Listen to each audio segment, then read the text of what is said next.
Welcome back to another episode of Those Two Dudes. It's that dude, Josh. That's that dude, Ruben. Man, we are back on the college grind. We've already dropped the SEC. We dropped the Big 10. We dropped the Sun Belt. We just dropped the Pac-12. We are throwing them all down.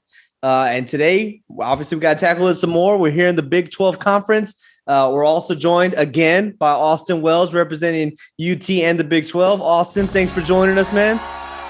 Thanks for having me. Appreciate it. Yeah, of course, man. Appreciate you joining us again. I know with the other conferences that we've kind of been tackling, they all have different divisions. This one's a little bit different. I know it's the Big 12 conference. They only have 10 teams. So we'll kind of go over our top. What? No divisions as well. No divisions. Yeah, no divisions as well. So we'll tackle it how we can. We'll probably give like our top two teams or something and kind of say what other dark horses are there. But Josh, let's start with you, man. Tell me, what teams are you liking? So I see this really as a two-team race. I think most people do this year between Iowa State and Oklahoma. Mm-hmm. It's really close to me as far as which one I'm going with to win the Big 12. So I won't reveal that till we get to our championship game preview. So okay. I'll just mention them both. Iowa State obviously is coming off one of their biggest years in program history. Matt Campbell is in his sixth season now, and he's done a remarkable job. I'm sure he's being poached by other blue bloods, but he hasn't left yet. And I like that. I like when coaches stick it out with the team that gave them the shot. So he's there and they're doing well. The offense this year, off of last year, remember last year is one of their best years in program history. They're returning 10 of 11 starters from that unit. So everybody but one guy is coming back. They were 34th in the nation on offense last year. So with everybody coming back, you could easily see that being a top 25 type offense this year. They got Brock Purdy coming back, who is a NFL prospect, one of the higher ranked prospects, I believe, in the Big 12 as far as quarterbacks go. He's a super senior this year, so I believe this is the sixth year. And they got all 5 O linemen back on offense and star running back Breece Hall. So they got a lot coming back on that side. I forgot to mention they also have a leading receiver coming back. So they have pretty much everything back on offense from a unit that was solid last year. Not great, but solid. The defense as well returns 9 of 11 starters. You see a lot of non-A5 teams bringing back a lot of people because of the extra year of eligibility from last year that was given by the NCAA due to COVID. You don't see it as much in the Power 5. Yeah. But Iowa State is one of those teams that is utilizing that. So they're bringing pretty much everyone back on both sides. 9 of 11 starters on defense from a unit that was 25th nationally. 25th in the nation on defense, 34th on offense. So they're solid on both sides of the ball. Well coached. They have an identity. They know what they're trying to do. They don't have the most talent in the nation. Obviously, not recruiting a whole bunch of 5 stars to Iowa State, but they have a coach that develops them, and they have an identity, which is very important. And they got a lot of experience coming back this year. So I see them challenging Oklahoma for that number 1 spot in the Big 12. But basically, I think if the defense could stay right where they are in the top 25, if the offense can also make that leap from the mid-30s to 20, 25-ish, somewhere in that ballpark, and they're very solid on both sides, I think they can win the Big 12. I'm not saying if they are yet, but I think they have a chance. After that, obviously, that other team, Oklahoma. Oklahoma, they took a step forward on defense last year. And that's kind of been their issue. They've always had a high octane offense, right, over the last few years, which it allows them to get to the playoffs. The defense has kind of held them back from being mentioned with Alabama, Clemson, Ohio State. That's kind of where they're lacking, I guess. They're not terrible on defense, but they've needed to get better if they want to compete for a national championship. And a lot of people believe they're at that point. Anyways, Lincoln Riley, he's back for his 5th year. Offense, they only returned 6 starters. However, they get their star quarterback back, Spencer Rattler, who's being mentioned as a Heisman candidate. Yep. They lost a couple games early last year, but then they went on a run. As soon as he got some experience, I believe he was a freshman last year. It was his first year starting. As soon as he got some experience under his belt, they just took off. He threw for 28 touchdowns, so only 7 interceptions. He threw for over 3,000 yards in an 11-game season. So he's the real deal. He's a Heisman candidate. They got him back, and they also have 3 offensive linemen back. That's kind of that. I always look for at least 3 O linemen returning. If there's 3 out of the 5 returning, I feel solid about an offensive line. So they are returning 3 O linemen and Spencer Rattler. So the offense is, I feel like they're going to be clicking as they always are. Another Heisman candidate, QB. I don't see them taking a step back on that side of the ball. Also good for them, the defense, which took that step forward last year. They returned 7 of 11 starters, solid 7 of 11, and they were 29th nationally. That's why I'm talking about taking that step forward. They might need to take one more additional step forward on defense if they want to be competing for a national championship. If they could get in the top 20 or so, then I could see that being possible with their offense being one of the top in the nation. So yeah, bottom line, as long as their defense could take one additional step forward, I think they could compete for a national championship, certainly the Big 12. I mean, as long as their defense maintains and their offense maintains, then they're going to be able to compete for the Big 12 title. So I see them being one of the top 2 teams in the Big 12 and possibly competing for a national championship if that defense can make that step forward. Supposedly they have one of their best defensive lines in years at Oklahoma. So that's yet to be determined, to be seen. But if that's the case, look out for Oklahoma. As far as sleepers go in the Big 12, I think the first team you got to look to is Texas. Texas is always one of the top teams in recruiting. So that gives them an opportunity. They're a name brand school. They're able to recruit. They're number 1 in revenue in the nation as far as athletics go. So that ability to recruit to Texas keeps them in the conversation. I don't see them necessarily being up there with Iowa State and Oklahoma, just because one, they have a new coach. They have a new quarterback. Those are like the 2 most important things. Yeah. Coach and quarterback. So it might take time to gel. They do have a superstar running back who a lot of people like. I like him, in Bijan Robinson. So they got some pieces. I mean, obviously, like I said, they got talent, but maybe another year or 2 to be under Sark, build what they really want to do there until they compete for the actual Big 12 championship and a playoff spot. Or the SEC. I don't know who knows when they're going to the SEC. Yeah. But, they're supposed to be in the Big 12 a couple more years, but who knows? But anyways, yeah, maybe a couple years to gel under their coach till they compete for a conference championship. But you still got to keep your eye out on them. I can see them winning 9 games, maybe 10 with the bowl game. So they still got talent. Another team to maybe look out for is TCU.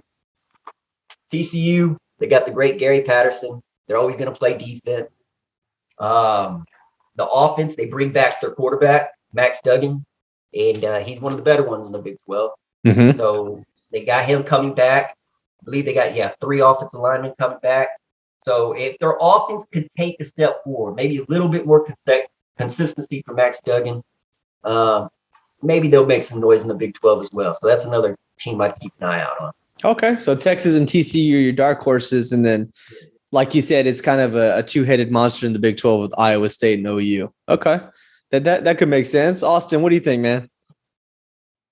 Man, overall, I think there's only going to be 2 teams that go above 7 wins in the season, and that's Iowa State and OU. As much as I hate to say it, and with that, I don't think anyone's going to go anywhere near undefeated. I think they're both going to be at least 2 lost teams this season. OU is going to lose to UT. It just happens. You ask any student or 2, that's not just me saying that. They always say they get scared playing UT. Another thing about OU is they're preseason ranked number 2. And they've only been ranked in the top 2 preseason 4 times. And not once did they finish in the top 5 in those 4 times. Maybe just once, I think. But ask any of my student friends. They're my best friends. Whenever they're pre-ranked this high, they're fucking nervous. And so, I mean, history seems to repeat itself. We were without Big Game Bob anymore. It's going to be the same. And it's going to be the same for UT. We're going to have some good wins, but not against good teams. And that's just how it is. And, we play well, but not against 500-plus teams. And it's just going to be It's going to be painful to watch. Again, I hate to say it. It sucks.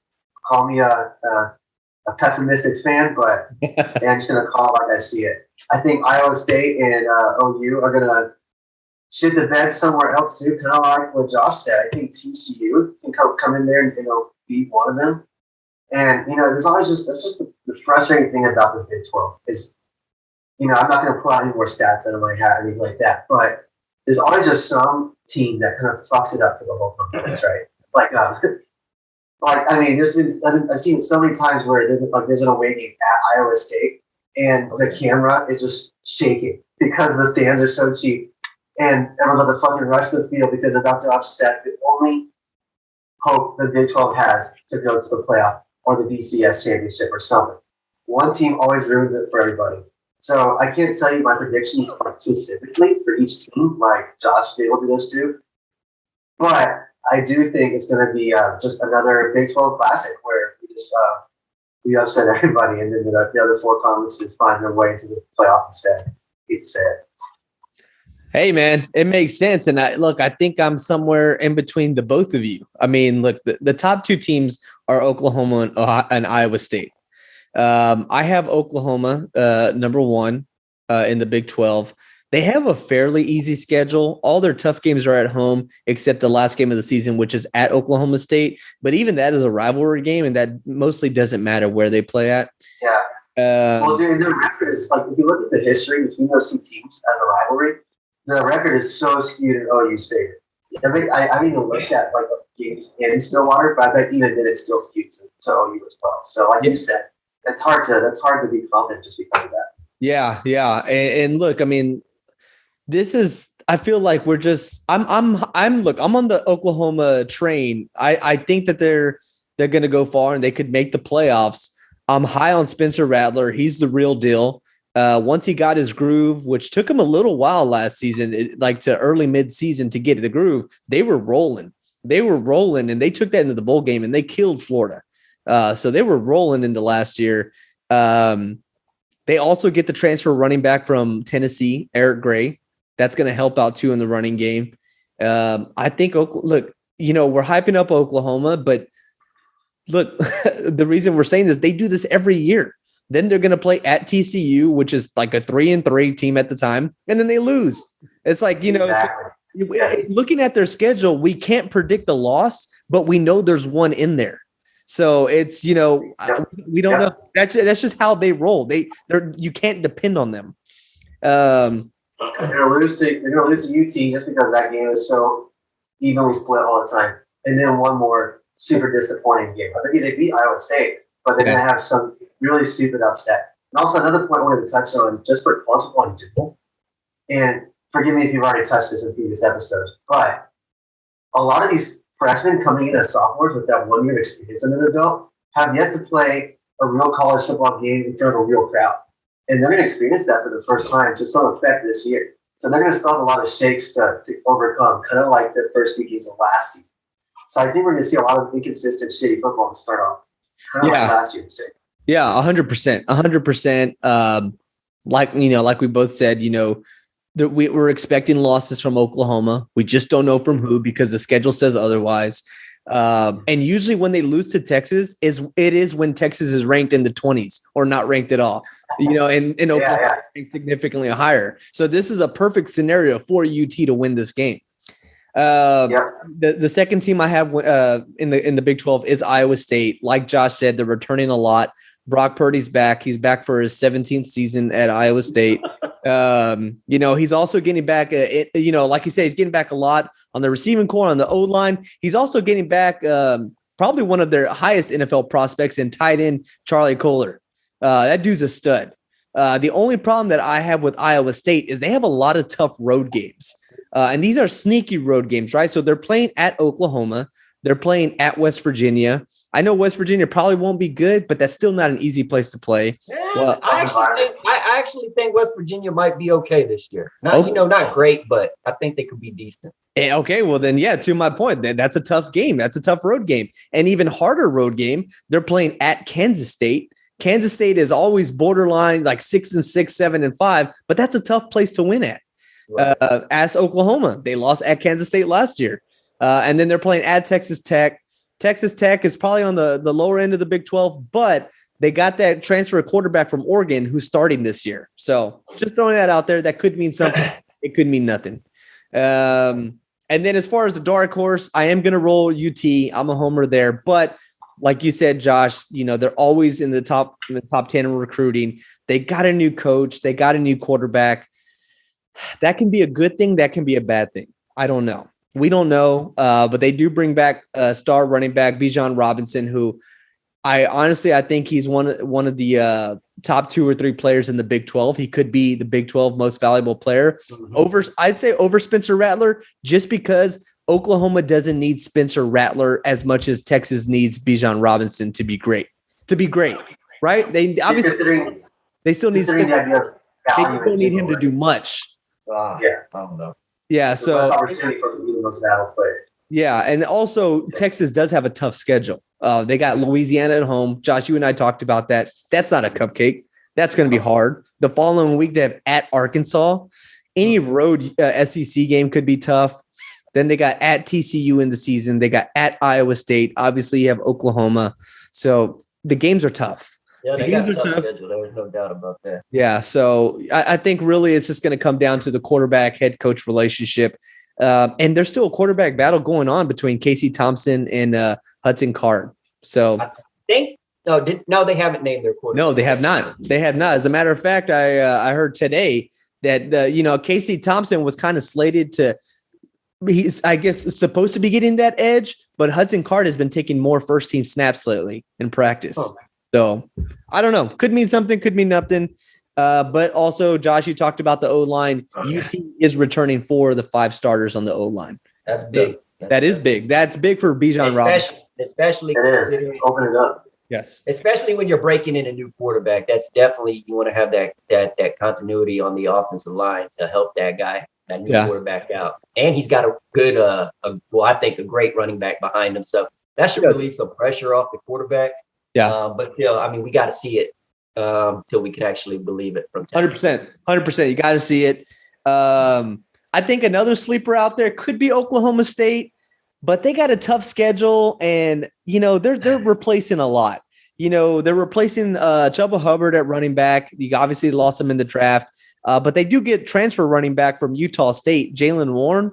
I'm sure you know about him, Josh. If not, you don't know the Sun Belt as much as, or is that what is that, the Black or Mountain West? Yeah, Mountain West. It's all the same, dude. Whatever. Anyway, but then they got a lot of tough road games, man. Oklahoma State, they got at Boise State, they got at UT, at Iowa State, and then they're playing at Tech again. No clue what Tech's going to be like. That's a tough schedule too. I mean, Tulsa's not the Tulsa of the old. They made strides. True. Yeah. They gave Oklahoma State trouble last year.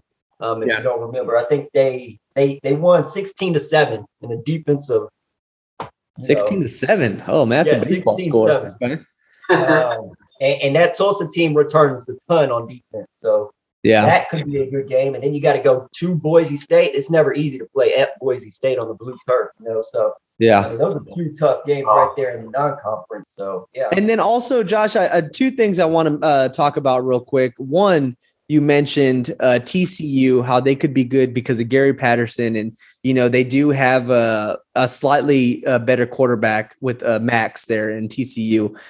I think another factor could be for teams like TCU who just don't know their fate of their university and what's going to the Big 12 conference. I feel like they're playing themselves into a better situation post Big 12. Awesome. So I think they take that into consideration. It's something to think about, definitely. So they definitely have a chip on their shoulder one way or the other. Yes. Right now. Yes. So I respect it from that point, and I think they could do something. And then on the flip side, I think it's time that we start removing Big 12 teams and maybe, delegating them to the 1AA. And specifically, I'm talking in Kansas. That's not happening. I mean, because Kansas has. And I don't mean all their sports. I just mean for football. Ask that. Just football. That's football. not how that works. Look at Villanova. Look at Georgetown. If you're talking about pure performance on the football field, then yeah, I mean, you could definitely consider that. That's not happening, but I mean, I'm looking at their schedule, and they could go winless. The only winnable game I see is the first game of the season against South Dakota, and I don't know if they're going to win that game. That's a double-A team, right? They always seem to make those tougher than they should be. And I think they've actually lost to South Dakota in recent years. I'm not sure if it was South Dakota or not. But South Dakota is generally a good team for who they are. Yeah. But regardless, it's a Big 12 team. You know, one more game they could have a chance. Oh, I love this. We're debating on one game that Kansas might win. Duke's bad again. Oh, Duke, yeah. They got better. They got better under Cutcliffe, but in the last, say, 2 years or so, they started to fall back down. So Duke isn't very good at all either, I don't think, this year. Where's that game at? Is it in Duke or is it at a? It's at Duke. So, well, then Kansas doesn't win on the road. What if they're the one I don't think team? they're going to win. I don't think they're going to beat Duke, but I'm just saying they might have an outside chance at beating Duke. So, yeah. Hey, I gotta say, candidly, Kansas has beat UC before in the past 10 years. What if they beat OU? What if that was the one team? OU isn't a mess like UT's football team. Yeah, this OU team, no. I mean, yeah, with their defense improving, they'll probably beat them by like 50. If OU wins by less than 30, then consider that a win. Consider that a win for Kansas. If they come to the spread. Yeah. Yes. If Kansas does. Yeah. All right. That's enough picking on OU. All right. So hey, get to our championship. We all have Iowa State, Oklahoma, Big 12 championship game. Josh, who you got winning? Okay, so it kind of depends which way you want to go. Do you want to go with the team with all the 5 stars and all the talent? If you want to do that, you're going to go with Oklahoma because they get those 5 stars. They get the best of the best year in and year out in the recruiting cycles. For me, or do you want to go with Iowa State, which is more experience, maybe more continuity? I want to go with your pick. Who do you have winning? Okay. Well, I'm getting there. I'm kind of getting there. I'm just giving you my thoughts. I feel it. I like it. To me, I'm going to, and there's one more variable that we haven't mentioned yet. That's the fact that Oklahoma and Texas are saying peace to the Big 12. So if we get to that Big 12 championship game and it's Iowa State and Oklahoma, there might be some 50-50 calls in there that might just happen to go Iowa State's way. So I don't think that's something, I mean, it's not a guarantee, but I don't think I definitely don't think it's something that we shouldn't think about. I mean, it's possible. Yeah. So you got that. You got the experience factor on Iowa State's side. I think I'm going to lean with Iowa State. I think they have, like I said, everybody's back basically. Only one person's missing on offense. They've been building this thing up for years, like the last 3 or 4 years or so. I think if they're going to win the Big 12, it's going to have to be this year. And considering OU is bouncing to the SEC, I think they might get some of those 50-50 calls. I'm going to go ahead and say Oklahoma's going to win in the regular season. That game's at Oklahoma, and it's like the second to last week of the season. But I'd say Iowa State's going to get them in the Big 12 championship game. So with Iowa State winning, what that tells me is you don't see any Big 12 team making the playoffs. Because there's no way I do not see a one-loss Big 12 team in the playoffs. It's possible. It's possible. I don't see it. I don't think the Big 12 is not. I don't think they're one of the worst A5 conferences. You got the Big 10, the SEC, and then I think you got the Big 12. The Big 12 is better than the ACC. They are. Agreed. Yeah. They're better than the Pac-12 as well. There's no top 10 team really in the Pac-12. There's 2 in the Big 12. So I think a one-loss Big 12 team could get there, just depending on how the chips fall in other places. I'm not saying I don't know. I'm not 100% sure. It is important that Iowa State beats. They got a big game against the rival early against Iowa. That's a good game. That's a good game. They got to win that game. If they don't win that game, then yeah, it comes down to Oklahoma. So they got to win that game. But yeah, I'm going to roll with Iowa State. I don't know if they're going to make the playoffs or not. They don't have that blue blood type pedigree that the committee seems to lean towards. There's a tiebreaker type scenario for a playoff spot, so that hurts them. But yeah, I'm gonna roll with them to win the Big 12. All right, Austin, who you got? I like a lot of what Josh said. I think Iowa State will win the Big 12. I also agree with him that OU will beat them in the regular season. Again, I only have OU losing 2 games. That's UT and 1 sleeper. But they're going to beat Iowa State. And then Iowa State's going to come back and beat them in the Big 12 championship. And to answer your question you posed to Josh, no, with that scenario, no Big 12 team will go to the playoff. Ooh. And it'll be super embarrassing.